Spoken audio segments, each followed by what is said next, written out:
In the last year, the country bonded over the loss of two great patriots. In August and November, we lost Senator John McCain and President George H.W. Bush. What a lot of people forgot is that as young men in two separate wars, they were both lieutenants in the United States Navy and had catastrophic occurrences happen to them. George H.W. Bush crashed in the Pacific and was rescued by a submarine, lost his co-pilot in that accident. And then Senator McCain not only was involved in the mishap on the Forrestal, one of the nation's deadliest naval mishaps, but then wound up as a POW in Vietnam prior to their political careers. Now, as we enter budget season, I know it feels like the summer outside, but it's still spring in D.C. and it's still the budget season. Acting Secretary of Defense Shanahan just submitted a budget to Congress that required $718.3 billion for the Department of Defense.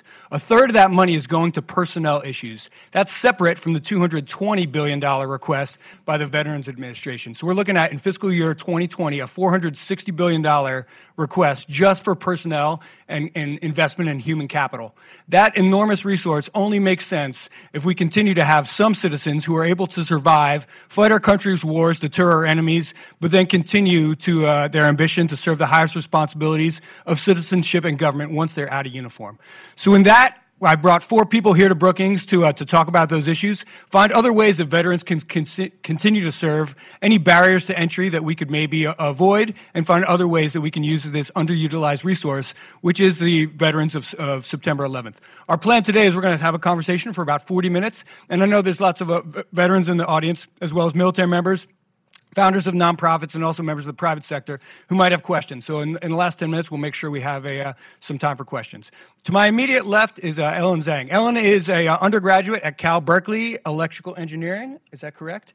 And then Ellen went on to Harvard Law School, where she graduated with honors. She worked on both the House and the Senate side and is now vice president With Honor. With Honor is a fascinating organization. They're a super PAC dedicated to electing veterans to Congress to find bipartisan solutions. They fund equally veterans of both parties, and Ellen had a very good midterm election cycle that we look forward to talking about. To her left is Jessica McAndrews. Jessica spent 11 years on active duty in the JAG Corps. She's a lawyer. Her life was just like the TV show JAG, so that's pretty much all you need to know. Now she's a vice president for program and services at the USO of Metropolitan New York, an organization that for almost 80 years has worked privately funded to support active duty military and veterans. To her left is my good friend Adam LaRue. Adam was an active duty Navy SEAL for over 11 years, all operational with East Coast SEAL teams. Adam runs a for-profit company now that he founded with some co-founders called O2X. That's a human performance consulting firm that works primarily with first responders, credited with saving $6.5 million for the city of Boston and the Boston Fire Department. He also works with sports teams and some boards of directors. What we're going to primarily focus on today is his work with his nonprofit, One Summit. One Summit partners up active duty Navy SEALs and former Navy SEALs with children going through cancer treatment to work one-on-one as mentors and teach resiliency. It's an unbelievable organization that I'm really proud of him for working with. On the end is Sean Hughes. Sean is also a Navy veteran, went to business school, a graduate of the United States Naval Academy. He does two things. One is he works in full-time with Intuit in the technology sector.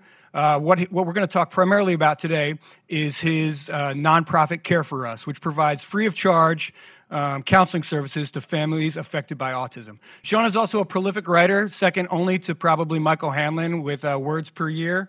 His website, Chartwell West, has had over 1.7 million visitors, including one article on a veteran's perspective of the 2016 election that got a lot of attention and got published as a series of essays for his book, 16, A Rational Account of an Irrational Election. So I'm very excited to have all of you here, and I look forward to the conversation. But Sean, if you can start, in the spirit of both Senator McCain and George H.W. Bush, when we say veterans, post-September 11th veterans, frame for us, who are we talking about? What makes that generation different from previous generations? Keeping in mind that just yesterday we lost 3 service members in Afghanistan. So we're still in the midst of the longest war in U.S. history. So this is a current event story, not a historical story. But what's your perspective on that? When I say post-9/11 veterans, who are we talking about? Sure. moment of truth. Is this? Are we good? Good? Great. So there's the obvious things that we think about when we talk about post 9/11 veterans, where it's an all-volunteer force, and that's something we hear a bunch about. World War II, if we think about World War II and Vietnam, World War II is about 2/3 draftees, Vietnam about 1/3, with a good deal more than that enlisting to avoid the draft. So somewhere between 1/3 and 1/2 is the folks who joined up voluntarily.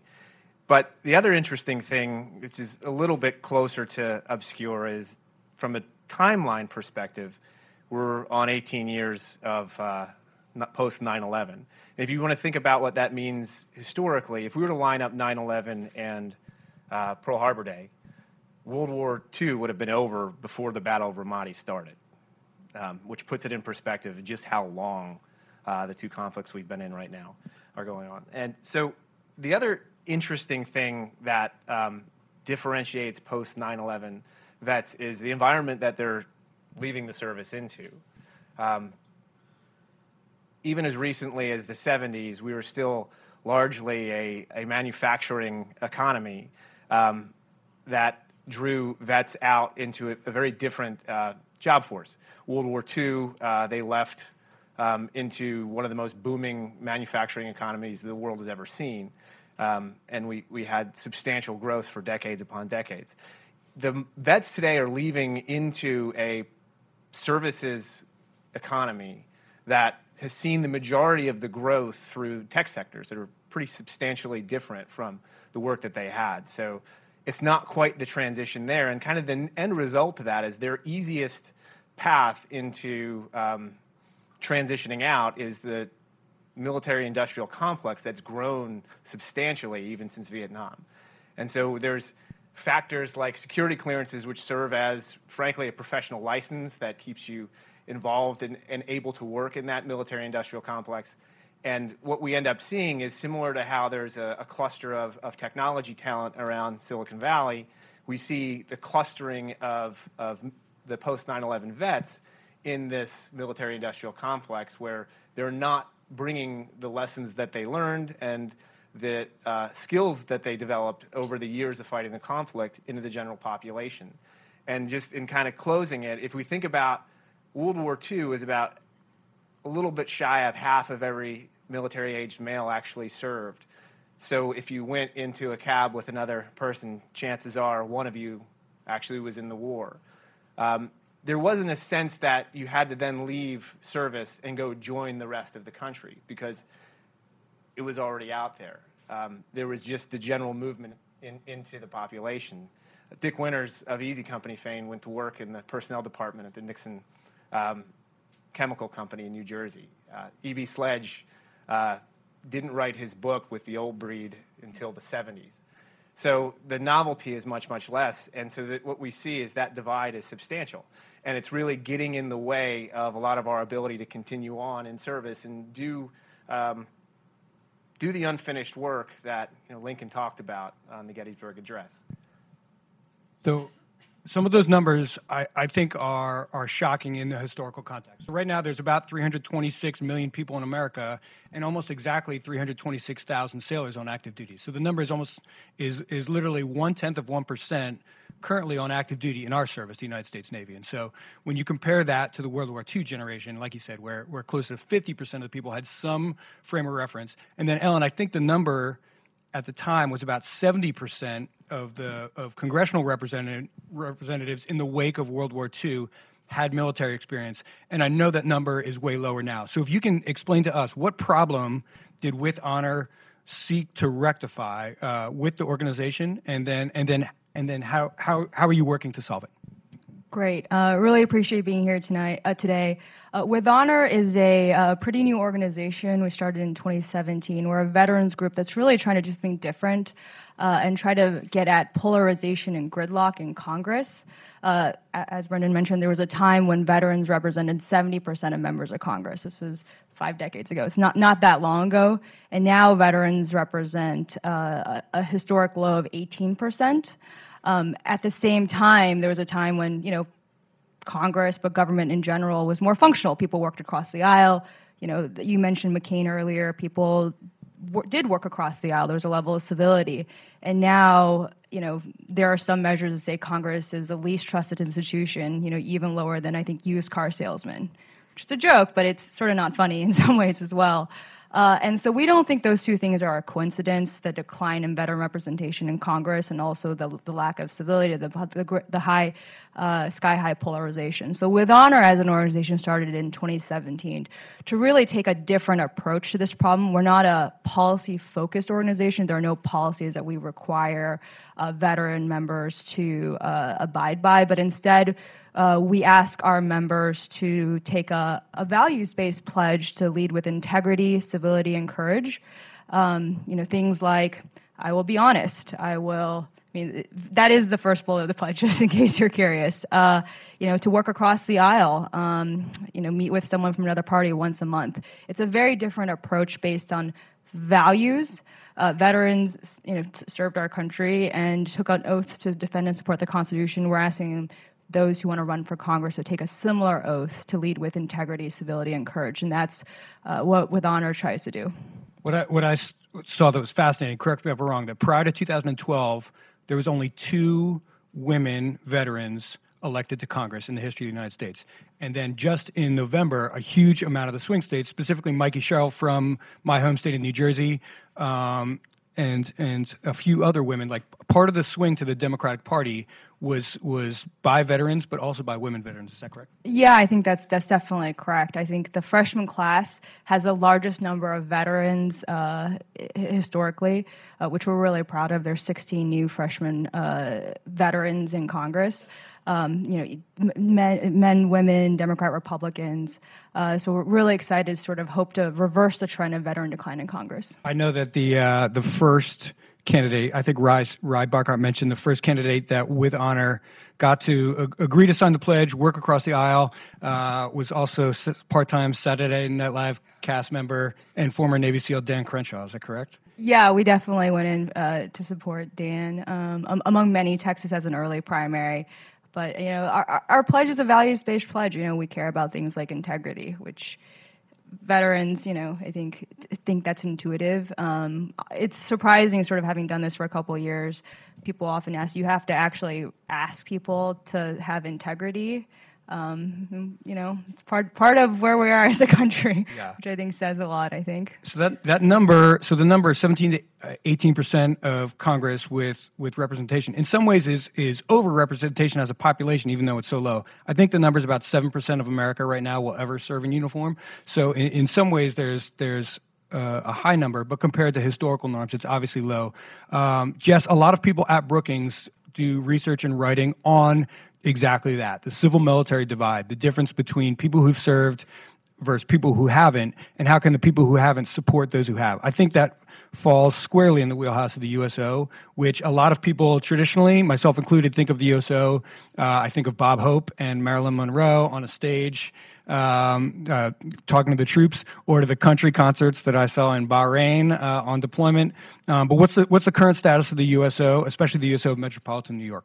Yeah. So the USO, as Brendan mentioned, has been around for over 77 years, which is incredible, and did start with the Bob Hope tours, which a lot of people still associate with the USO, which is fantastic. It's a brand that the public knows and that the military knows. But I would say that the military versus the public and what they know about the USO is a little bit different. The military, our goal is to be basically by the side of the military from the moment they enter service. So when they go into a MEP center and, raise their right hand till they actually transition back to the civilian community. So you've probably seen the USO at airports. You also see it overseas in Bahrain, Iraq. We're kind of that constant throughout their military career. So, and we as an organization, 200 locations worldwide, over 30,000 volunteers, huge organization. We still do the entertainment tours, but we're also really trying to make a concentrated effort in the recent years to become that organization that is there for the service members as they transition back.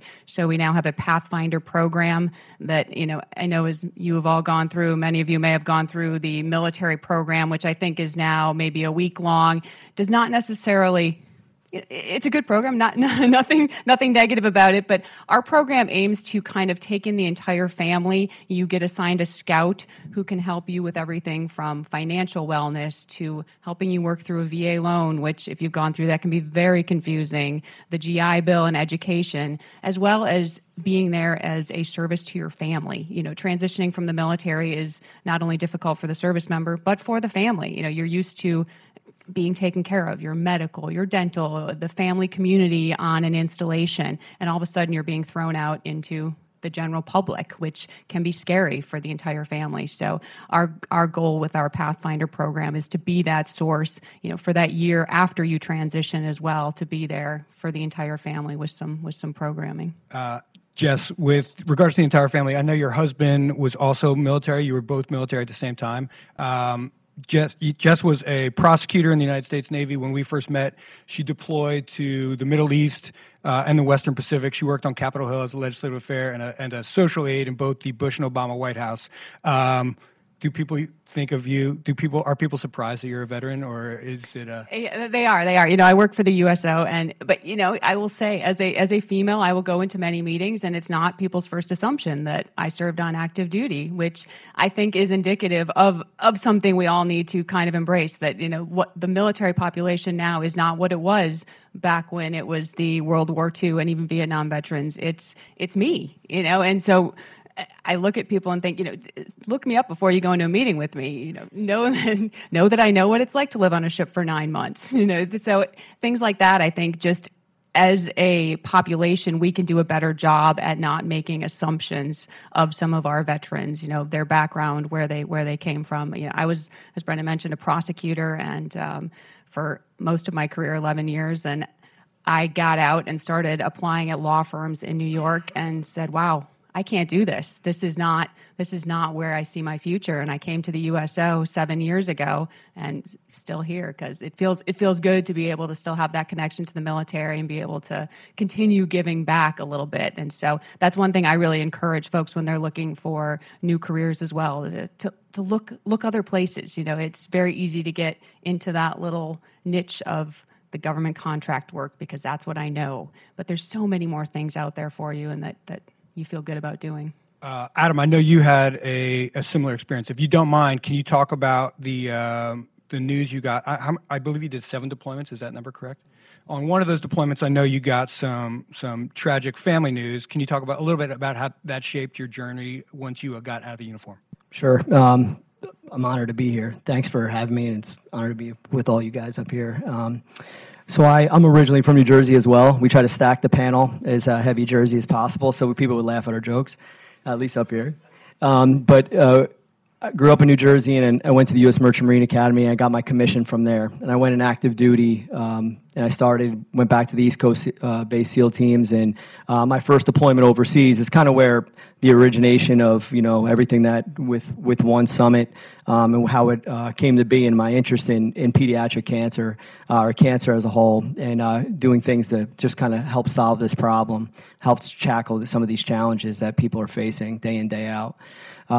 My mother, I got news probably within a month and a half into deployment that my mother passed away. It won't be pretty unforgettable to me, because it was like my first time going to sleep after 3 consecutive days of operations, and then my buddy kind of woke me up and said, "Hey, your mom just passed away," and that's how it happened. And and so I had that opportunity. It was like, "Hey, do I stay with my team?" Because I was one of the officers there. Do I stay with my team because here's my family? But then I got my family in the United States. Do I come back? How do I do that? I'm glad I had an opportunity to get back, and I know a lot of service members, because in special operations was able to kind of use some of our assets to kind of get back to see my family. So I started after that. I didn't know anything really about cancer at all. Didn't know much about it besides what my mother endured and battled. I started volunteering at cancer foundations. I'm like, all right, I need to get closer to this disease to find more about it. I needed to see where I can make an impact. And through that exposure, I saw a lot of children being affected by cancer. I was surprised on how many pediatric cancer was such a big thing, and 1 in 5 weren't going to make it. Seemed like they should be living a life of being children and on playgrounds playing sports and academics and things like that, and then their childhood got pulled from them. So I I said, this is an unfair fight to me, and let me see where I can even the odds. Started looking at different ideas. As I was transitioned right after, about a little after 11 years, I had this idea. I was serving alongside some of the best trained, warriors in the country, and I saw what made them special was just an immense amount of resilience. Just to be able to bounce back from some of the hard hits that they have. And then I looked at these kids battling cancer, and I said, there's some similar qualities here. I think this is going to be a mutually beneficial relationship. And I had the idea, actually one of my former SEAL officers became a medical doctor, and I called him up with this great idea. I said, I got a great idea. I'm going to merge Navy SEALs and kids with cancer. It's going to be an education program. We're going. He's like, that is the worst idea that I've ever heard. He's like, first of all, no one wants to, you guys might not, how are you guys going to interact with kids? Second of all, you're taking this demographic that is the most sensitive demographic, and children the most sensitive demographic, children with cancer, with low immune systems, even more so. So you're going to take them and you're going to take them rock climbing, and not to mention, it's kind of like a sick idea. You're going to immerse more adversity into a life that they've already have. It's got a ton of adversity going on. But it sounds counterintuitive, but that's what fosters growth. We've been going now for 5 years. I have an executive director and a marketing director. We started in Boston, Dana-Farber Children's Hospital. I know a lot of you've heard of that. Very progressive. They gave me my first shot. They were like, all right, this sounds great. Let's do it. And after a quick pause, I'm like, well, you said yes? And then we did our first event in Boston. Then we extended to Mass General and Tufts. We came down to New York, did NYU, Columbia, then expanded to San Diego, and we put over 200 families, 200 kids to the program. We've expanded to children, like obviously siblings. There's no sibling program, so we learn from the people that are in the trenches every day, which is the child life specialist and the pediatric oncologist. Like, there's nothing here for this program. And then also bereavement.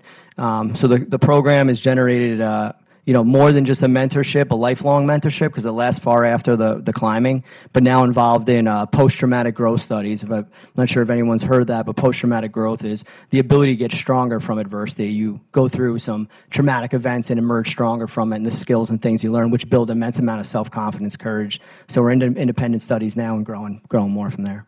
Adam, what made me nervous was not the children. When Adam won the Robert F. Kennedy Public Service Award from the Kennedy School for this charity. So that's when we first started talking about it. I wasn't nervous about the effect on the children. I was frankly more nervous on the effect of SEAL warriors coming home from combat and then plugging themselves into a very emotionally charged environment. But you swear to me that the SEALs get more out of this than the children. I find that hard to believe, but can you talk about that for just a minute? Yeah, sure. It's something that I think the guys don't want to even admit, because it doesn't feel right. They're there to give back, and I think for the veteran community and transitions, it's like, hey, you're taking the uniform off, but you don't have to not continue to serve and give up on that, right? So there's finding other teams, and there's a lot of people that need help. But I can say that the working with the children, and the children are inspiring these warriors and helping guys, even on this transition, the impact that it's had on them. We don't necessarily hear from them, because you'll know, running an independent study on post-traumatic growth, when you ask a SEAL, like, hey, on a scale of 1 to 10, how is that? And they're like, oh, it's about a 2, and so it's hard to kind of get that real feedback, but we hear it from the spouses. We hear it from them kind of talking about it, and they're saying, he needed this. And the impact that it's had on them, and perspective and ability to also showcase. You talked about skill sets, and to be able to how do you take what you've learned in a completely different combat environment, and how do you transition it to the civilian world? So Sean, speaking of those transitions, I know you had a similar experience. Sean and his wife Annette founded Care for Us based on their experience with your son Aiden, and like Ellen, I think you saw a deficiency, and you thought maybe your skill sets could transfer from an operations perspective in the Special Forces community into something completely outside of your comfort zone. Can you talk about that a little bit? Yeah, sure. So a pretty common experience is things happening in our lives while we're deployed. And we had a similar experience. I was deployed with SEAL Team 1 in 2009 to Iraq, Ramadi, and my wife sent me an email. She asked me to call her, which she almost never did. It was our third deployment together. I called her, and she had told me that she was worried about our son Aiden, who'd stopped talking after I deployed. He was 2.5 at the time, on his way to 3. And he'd completely stopped talking. So she took him to the doctor and had him assessed, and he was diagnosed with moderate to severe, we now know more severe, autism. And so I was away from the family. My wife had a 3-year-old, a 2-year-old, and a 4-month-old, and the 2-year-old had just been diagnosed. So I had a similar experience. The skipper sent me home, told me it wasn't a choice, sent me home for a couple weeks just over Christmas, probably saved my family. But the hole that we ended up digging out of after that deployment really materialized for us an underserved group, which is the parents and caretakers of special needs children.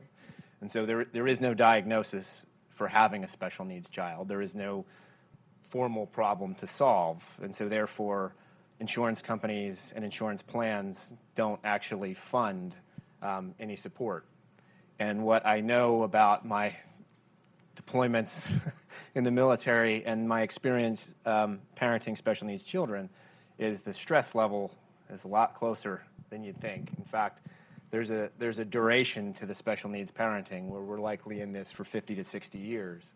And when you're staring up at that level of mountain, it's really helpful to have somebody to talk to about it, to have real live cognitive behavioral therapy the way you have to when you have other tangible diagnoses, because there's a trick and there's rules of thumb and there's skills you need to learn in order to keep moving that pack up the hill. And if given the opportunity to invest in themselves or their children, almost everybody will invest in their children. And so what our organization does is it eliminates all friction. You contact us, you schedule, and you can talk to a licensed therapist, psychologist, counselor. We have a few. Mostly, and this interestingly enough, it's my wife who was a teacher, educator by profession at the time of the diagnosis, but actually used the post 9/11 GI Bill to go back to school and get her degree in psychology and get her her license to practice marriage and family therapy. And so that's a really interesting thing that I think not a lot of people know is that the post 9/11 GI Bill is transferable to family members. After 10 years, you can transfer it to your spouse. I think after 16 years, you can transfer it to your children because so much of the stress of being an active duty service member is transferred physically and emotionally to family members. So the GI Bill, I think, is a great piece of legislation that helps bridge that gap a little bit. Yeah, with pay, too. That's the fascinating thing. You have to stop work to start work. Sure. And a lot of the goodness of the GI Bill is things like stipends for, my wife's salary was going while she went back to school and I was transitioning out. It was super helpful. Yeah. So Ellen, I think Adam and Sean both hit on some of the challenges just as well. Some of the challenges going from being a professional and then jumping into something that's outside of your comfort zone and finding those transferable skills. How has your work been with people going into the political realm, which I'm on active duty right now, so I'm apolitical. I'm allowed to vote. I'm allowed to donate, but I'm not allowed to wear my uniform. I'm not allowed to attend rallies or do anything of that nature. How has the experience been with some freshman congressmen that you worked with, or freshman people, really campaigners going into politics for the first time? Yeah, that's a great question. Last cycle with Honor was primarily a super PAC because our operating thesis is veterans are running these great campaigns. There are over 400 veterans who decided to run for Congress. Last cycle, we can come in at the end, give them a little bit of a boost, they'll be fine. Post-election, we did a pretty extensive sort of after-action analysis, talked to veterans who ran, those who won and lost. We talked to their staff. We talked to consultants, talked to partners. We did some polling. And one of the most interesting, but probably not surprising finding is that veterans often are at a disadvantage when they run for Congress. These days, it's no surprise, the cost and the barriers to entry are super high generally for people. It's like $1.5 million is the average cost of a congressional race. And that's every congressional race, right? Yeah, on average, it's like $1.5 million. But veterans specifically, they often served in the military to serve our country. They didn't serve to build some of the, unfortunately necessary these days, political and, more importantly, fundraising networks that you need to run for Congress. And so with that information in these conversations, we learned, veterans were sometimes taken advantage of by local consultants. There was a candidate last cycle who was like 100 votes away from winning a primary, and his consultant was like, this is a primary Republican candidate. For the one, there's Crossperson, I think you mentioned, work with Democrats and Republicans, and independents if there are any. He was told to mail everybody, not just primary voters, not just Republican primary voters, not just likely voters, but everybody in the district. And this is a race of a veteran who was very aligned with our values. And that kind of stuff sort of really, I think, upsets me. It's just local consultants taking advantage of people. We had a veteran on the Democratic side who didn't have staff in June. And this is a race that With Honor actually invested $500,000 in. And so sort of hearing these stories and hearing these perspectives, this cycle, we actually, through our nonprofit, started a campaigns department to work with candidates on sort of the nuts and bolts. Again, veterans, have come with all calibers. Some of them know what they're doing and they're perfectly fine and they're good to go. Others really have no idea. A veteran asked us last week, how do I actually file? It's like there's an organization called the FEC, this is stuff you do. And so, we have, because of sort of the gap that we saw, have tried to fill it to the extent we can with some nuts and bolts, some basics like you're a veteran, you're aligned with our values, which is based on our pledge to serve with integrity, civility, and courage. Let's help you on a basic level so you can run, basically competent campaigns. So if you're not comfortable talking about this, that's fine. But I know that one of the things that got you a lot of recognition over the last 6 months was that you were Jeff Bezos's first political contribution was, I believe, $10 million to With Honor, which got a lot of attention, got a lot of conspiracy theories as they were building HQ2 right next to the Pentagon, that Jeff Bezos is taking over the world. But if you can just talk in general about the type of person that donates to With Honor and then how that donor interaction works. Yeah, for sure. I mean, we're, obviously Jeff Bezos gave us $10 million. It was everywhere in the news. We have actually have hundreds of donors across the country, across actually the political spectrum. We've been really pleased. I think there is, at least outside of DC, and even in DC, there's this hunger for something different, for people who want to solve problems. This idea of problem solvers is very appealing. And if you talk to most Americans, they would tell you, what, you guys don't talk because you guys are a different party? That's what's going on. And I think it sort of is shocking in some ways. And so what we try to do as an organization is, because of the common military background, veterans often speak a similar language. And so they're and we've heard this from members this year. There's a member we helped elect in Maine. He's like, look, I don't know my counterpart who's a Republican, but he was With Honor endorsed, military veteran, in this case was a Green Beret, and that's an instant, credibility. And I will work with him, and we'll try to get something done.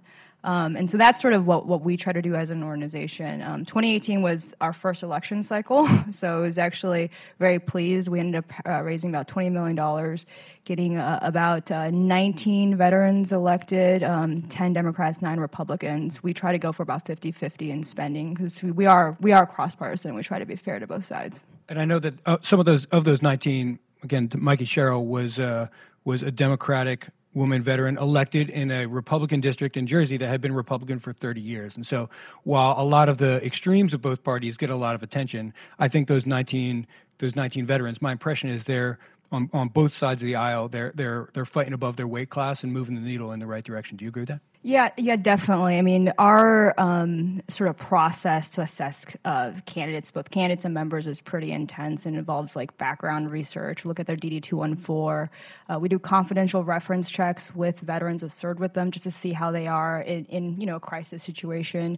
And then when they're in office, we look at their Lugar Index, their DW Nominate score, how bipartisan are they? Do they actually sponsor legislation across the aisle?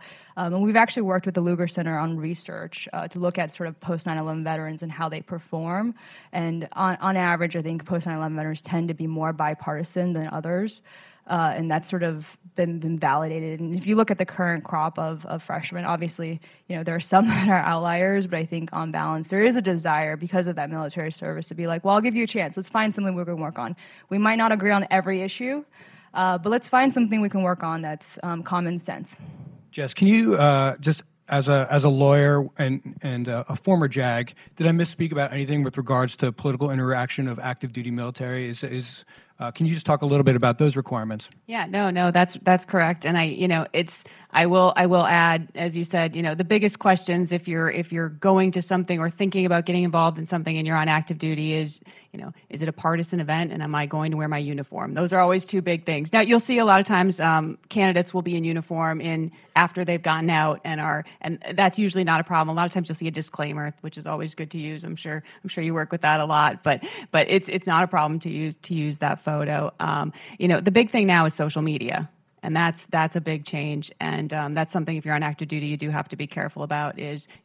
I believe the JER says you can like something, follow something, but you should not be reposting things or commenting on any candidates or on any articles against a candidate or a sitting president. So there's a lot of social media requirements that are not as trafficked as much, but can get you into trouble. So it's just something to be aware of as well. In the 2020 election, you With Honor is going to have no association with the presidential campaign. Is that correct, Honor? With Honor is only focused on the House. That's correct. On the House. Okay. So I think there's going to be an interesting dynamic when Mayor Pete Buttigieg, who's currently a naval reservist and deployed 7 months in Afghanistan, is going to find himself in a situation where it would obviously benefit him to have pictures of him in uniform, but at the same time, he's going to fall into a unique subset we probably haven't seen in an election before. No, I would not want to be his JAG, yeah. And that's a lot. And you got to be careful about who he's getting money from too. You can't solicit from any military members, which is I'm sure a lot of his friends and supporters as well. So right now he hasn't technically announced that he's running for president. He's still in the exploratory committee, which I think his JAG probably got to him and told him what to say. For Sean and Adam, what is your as an active duty service member? It sometimes makes my skin crawl when I see people running. I want more veterans to run. I want members of both parties to be well represented with veterans. It makes my skin crawl a little bit when somebody stands up and says, as a former Navy Top Gun pilot, I know what's right for the people of New Jersey. What is it, especially with the SEAL community, Adam, if you can speak a little bit about your thoughts on some of the pitfalls of relying on your skill set, relying on your background, but at the same time not necessarily profiteering from it. Yeah, it's interesting when you from my own personal opinion, you transition and I loved what I did. I wanted to be a Navy SEAL since I was a little kid. I wanted to be an officer in the military since I was a little kid, and the values attracted me to that organization. The integrity, the honor, the teamwork, the cohesion. That's to do something. And creating a business. My other business, O2X. And just like I'm sure that some of the candidates are, that I think that you miss, whether it's a Top Gun pilot or a SEAL or anything like. That's all well good, but there is, in my opinion, an expiration date on your skill sets, right? And you have to take those values that you have and, your credibility and the things that you've done and, who you are as a person, and you're charting your next pathway. And that was big for me. There's no wrong. I don't think there's a right or wrong way. There's a lot of things in the media, obviously about every service, every branch, military. But for me, building two different companies, One Summit and O2X, it was meant on a big thing was values. And you align values and goals, it's a pretty powerful combination. What I did find very interesting in this last cycle is that. And Molly Reynolds brought this up when we talked about, from government studies, when we talked about With Honor and some of the candidates, is that women candidates that that are in a precarious position, some of the women candidates, specifically Amy McGrath, ran as a veteran. That was her primary, she did her first commercial wearing her fighter jacket, said, hey, as a U.S. Marine Corps Hornet pilot, I know what it takes to serve. Jess, what do you think the attitude... How is America transitioning its perception? I know people are surprised when they find out that you're a veteran and think of are more inclined to think of you as a Navy spouse. How do you think America's perception is transitioning with acceptance of that? Definitely, and I think these women are setting an amazing example. And I think whether you're a woman or a man, it does give you credibility. I mean, it's such a fine line, like you said. It kind of makes your skin crawl, and it does too. And I think it's so interesting to see how they use it in their platforms, because one part of you as a veteran says, "Oh, this is great. I want more veterans," and I love to see some of these ads and some of these women and Congresswoman Cheryl now. I mean, just amazing stories and amazing women and men doing this. But at the same time, it gets you got to be careful not to cross the line into cheesy.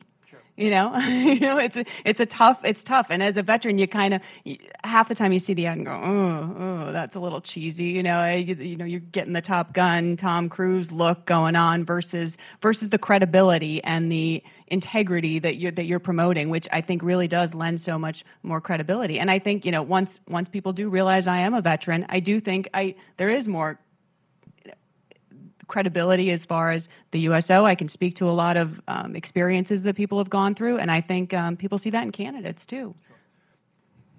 I think there's an interesting dynamic though with service. If you think about, I took the Eisenhower approach, where I didn't lean, I served, right? Nobody would really know what my political leanings were, and the reality of it was I didn't even follow politics, and so it wasn't very difficult for me to hide opinions that I frankly didn't have. But the shadow of the military, the veterans coming into service, is that they all have very similar experiences to that, if they're being honest. They don't have the foundational understanding of a lot of the stuff that they're going to be charged with dealing with. And it's as much as the common background and the common thread that we come from gives them an elevated standing, in the opinions of other vets or myself. One of the interesting things when I started first writing about it, I wrote about it purposely from I have no idea what I'm talking about. I'm going to try to figure it all out. And it was amazing how little I understood. Are you talking about veterans in the political realm? Yeah, veterans in the political realm in general. And you have to ask yourself, beyond the accountability or the character or the common purpose of service, how effective can somebody who has weeks to months of experience in politics be in the domain?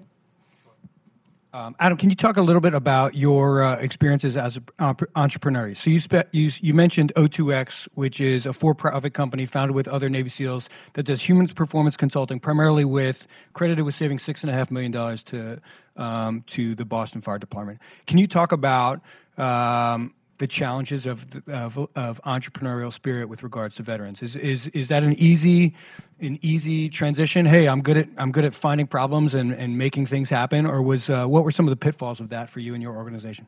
Well, I think there's, for one, that having two other veterans standing beside me starting the company, I had somebody that I knew would be there and have my back through everything. And there was an immense amount of reliability, because it might be different than combat, but I'll tell you, entrepreneurship, there's plenty of combat in there, and it takes an incredible amount of grit and scrappiness and teamwork and collaboration.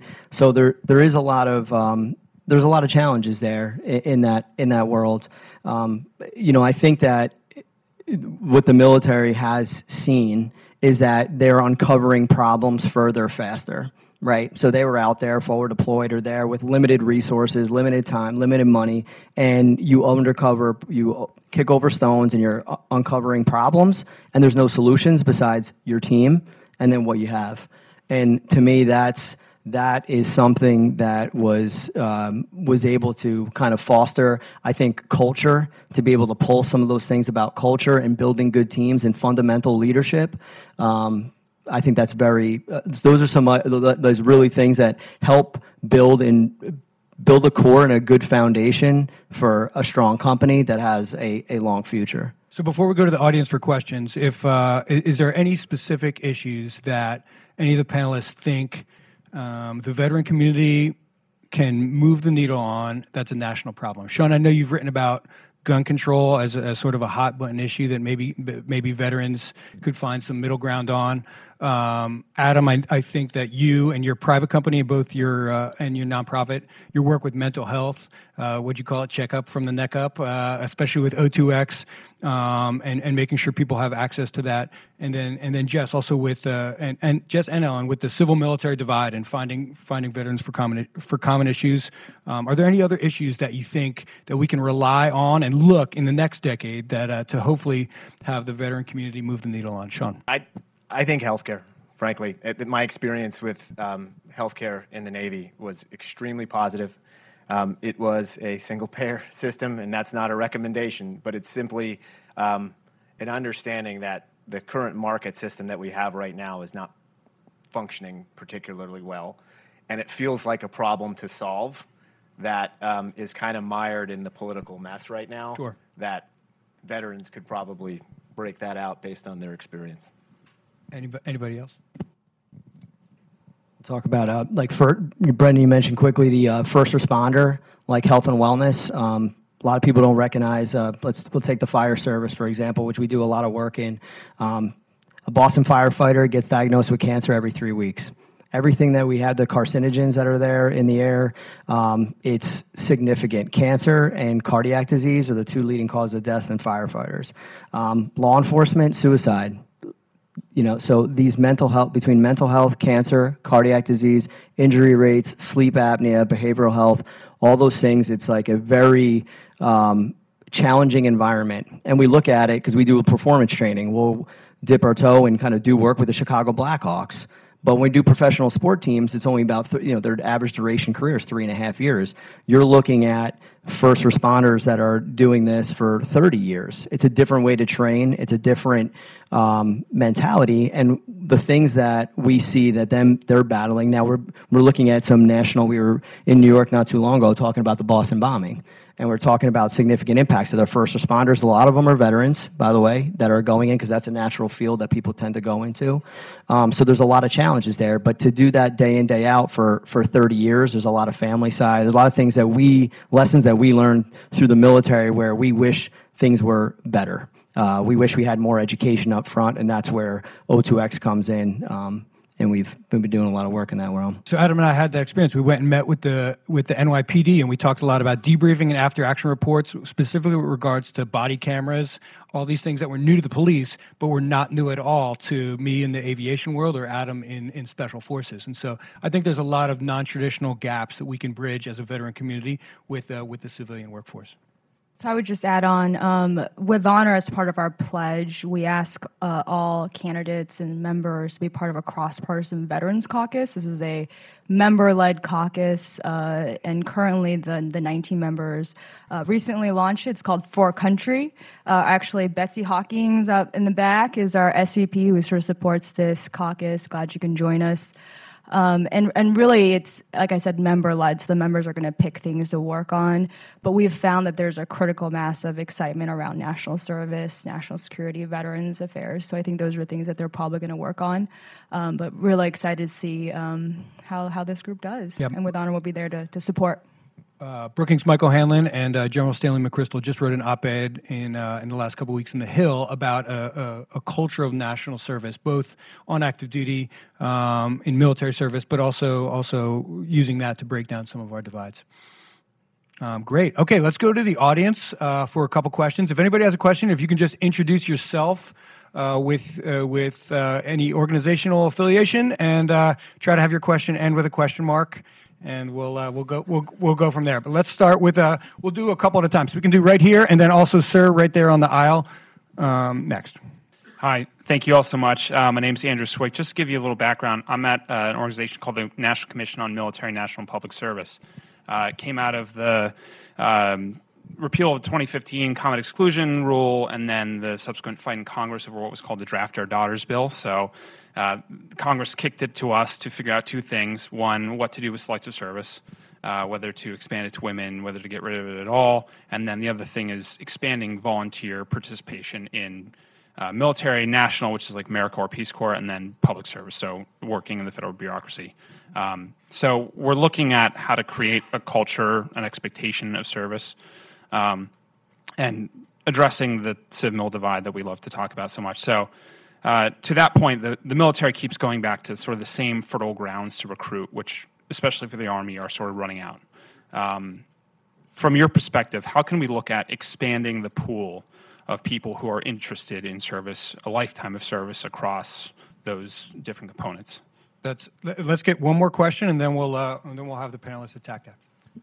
Thank you. Charles Cobb, formerly with the Committee for Economic Development. I think each of you has more or less used similar words: service, sacrifice. Let me throw in a third S word: self-centeredness.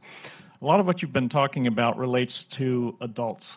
How do you take the values of service and sacrifice and transfer those to a younger generation, which, and I don't mean to be negative here, can be characterized as a tattoo-wearing, body-piercing selfie generation? And again, I don't mean to be negative, but how do you take what you all have experienced and sacrificed and inject that into our young people?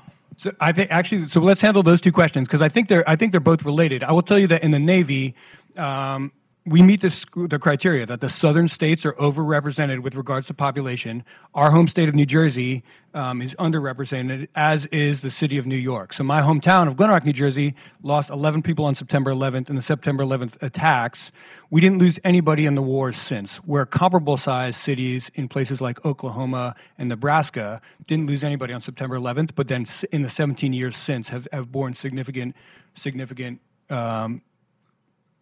losses. And so I do think what your question is great from a recruiting standpoint.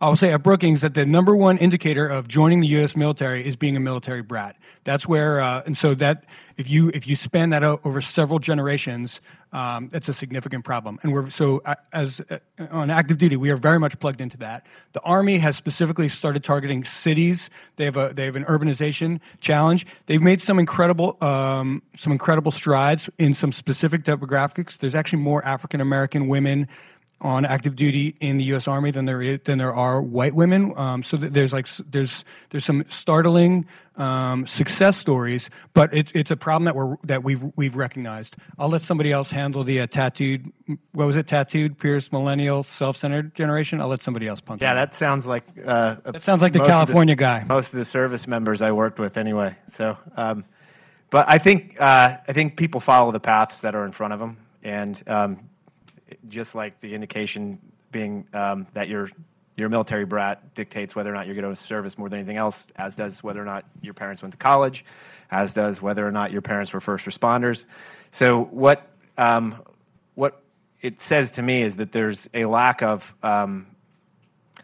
paths from those different backgrounds in, and so naturally, if left to its own device, it's going to keep being somewhat self-selective. But I've had a great experience with the younger generation in service. They've carried a pretty heavy load. They're digital natives. They know technology. They're different, just like every generation is. But man, we could sure use what they bring to the table. Also, not to be morbid, that we've been fighting the same war for 17 years, so maybe we could use a little bit of different thinking and a different perspective. The diversity in the military is also, we're starting to bear the benefits of that. When I went to Annapolis, Sean and I graduated with, I believe, 8% women, and this graduating class this year will be about 25. So while it looks a lot different, I tend to sometimes have that cynical attitude as well. I have absolutely no doubt that small number of people that are currently joining the all-volunteer force, their heart is in the right place. They're smarter, more ambitious, and more talented than I was in a pre-9/11 service academy. So I share your misgivings, but I'm just as confident that the good guys are going to win in the end.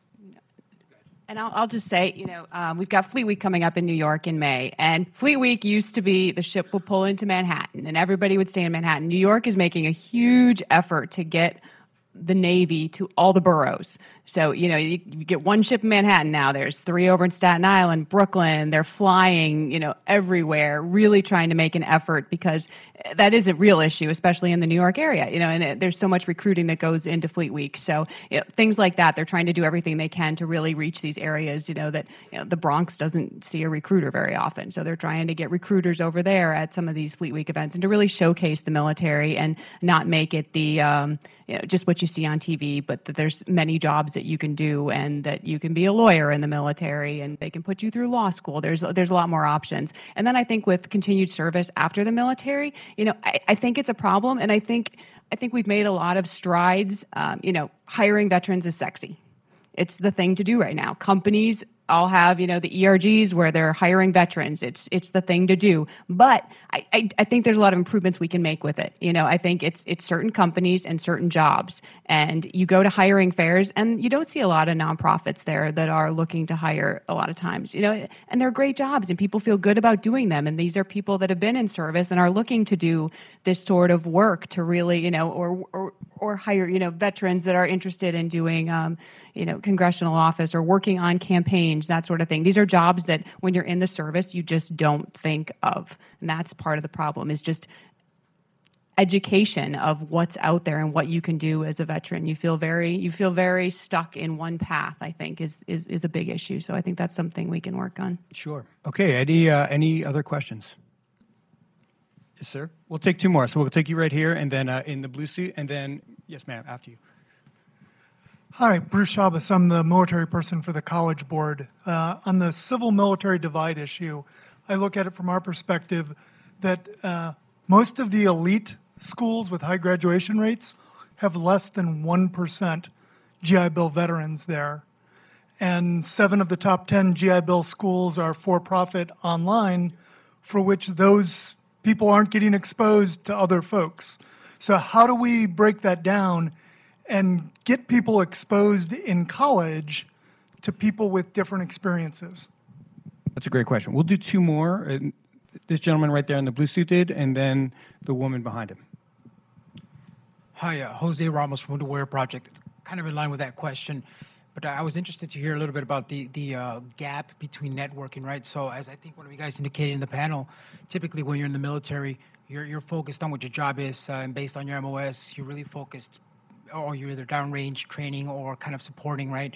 But we don't have the opportunity to really network out in the communities because we're constantly moving from location to location. So part of, not necessarily with the higher education piece, but the candidates that are coming in to with honor, for example, how much of a significant gap is there between those candidates trying to actually run successfully when they're competing against individuals who have had their whole lifetime or a good portion of it networking within their communities? And then if you give the microphone behind, we'll go with 1 more question. Hi, thank you for taking my question. My name is Rosa Cruzen. I'm a former military spouse and PhD candidate in public policy and public administration at Virginia Tech. So I'm very glad to be able to ask some of these questions. One of the things that I've looked at is we talk a lot about connecting veterans.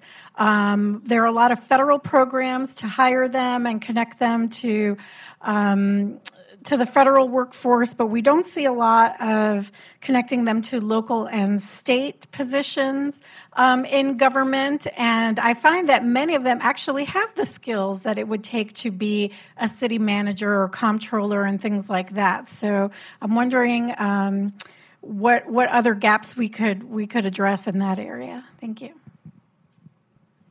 I think the state one is we tend not to stay in a whole lot of places, and we exist very much outside of a lot of the local and state governments, just by the function of how we work, where we work, what rules and laws we go to. And I think to the other question of how do we get groups into elite universities or higher education at all, I think you could try one approach is to force it. Or another approach would eliminate the resistance to it. And I would question that it's not obvious to me that the paths that there's a lot of veterans thinking about getting into elite institutions because, frankly, I can tell from my experience, I was limited by geography and the fact that I had 3 kids when I transitioned out. There wasn't, aside from the programs that they have with the Kennedy School for active duty folks, it's just not a reality where I'm going to matriculate into a university where it's going to put me in debt and be a full-time student. But that was my experience, at least. Yeah, it's hard to. It is hard when you're working so much to kind of get exposure. You kind of get your head down and to different jobs and occupations, and obviously you have your friends and teammates that have gone out before you, and you have conversations. But I do think there's something that it's like career days, and it's things that give you more exposure to different sectors and fields, and people have different networks. I think it is a challenge to kind of, what drew me to, because when I got out, I went to Harvard Kennedy School, and what drew me to, everyone's like, oh, you're going to national policy. They immediately thought I was going there for a reason, for a reason other than like national security, national policy. But I was like, no, I'm going there for social entrepreneurship, like social impact. That's why I want to spend my time at the Harvard Innovation Lab, which I just, was doing research and finding out about, like, okay, you can start, this is entrepreneurship. It's it was not the business school.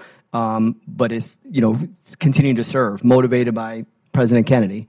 So that type of exposure, I think you can come up on career days. And, I think there's a big thing in now, whether it's nonprofits or for-profits, storytelling is a big arm of education. That's how people are learning. That's how veterans are getting exposed. So the more stories that you can hear in different jobs, doesn't have to be necessarily veterans, but exposure, of different stories and what people do and what their life is like, I think that gives, and I think that gives people a lot of opportunity. Because when I went to the TAP, it was called the Transition Assistant Program. It went from three days to 5 days, and they had a couple more days on things. But I can tell that in there, it was just a lack of exposure. That everyone had limited amount of experience. Some people had their GEDs. Some people got out after 3 years. Some people there 15 years, and some people have their masters. There's such a wide range of experiences, and people from all over the world or over the country, and it's hard to kind of, it's got to be customized. We have to find a way to better customize and kind of hear people what their likes and interests are, and pull out the thread of what motivates somebody. It might be service, it might be it might be retail, it might be the restaurants, it might be going back to school. There's a wide range, but I think we have to find a way to better customize, like the transition program, to give more exposure, do a little bit more of storytelling where people truly are going to learn about the different sectors and what the life is like outside doing an internship. Were you married with kids when you transitioned out? No. Because I bring that up because that is like so much of what you guys just brought up, right smack in the middle of that is what happens when you transition out of one life into another with a family. It's a giant force that you have to deal with. Sure, definitely. I think to the GI Bill question, we have made specific actions, taking some of those for-profit institutions and kicking them off base. And not allowing them to advertise to the U.S. military. The number in 2014 was about $14 billion that we shelved out for the GI Bill. And of that, a huge chunk went to for-profit colleges with no accountability. So there's also accountability now that we're trying to tie the GI Bill not just to the 36 months or 30 months of funded education, but to a specific goal and a degree program. So on the active duty side, we've failed. Anytime you start a public policy program, the first people to come out of the woodwork are the leeches who are going to try to figure out ways to get that money. And we learned that lesson the hard way with the GI Bill. I think we've transitioned and done it in a really positive way. To the local government question, I think it's a great one.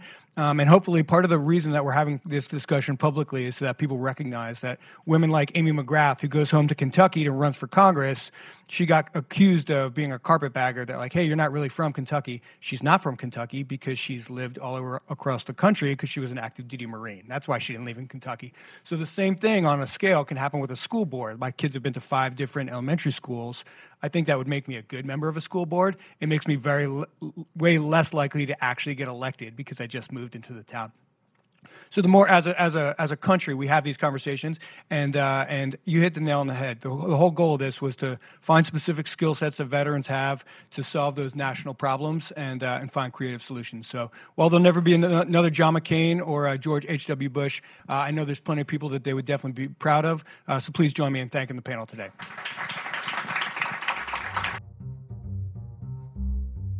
Thanks for watching. Be sure to like and subscribe for more videos from Brookings.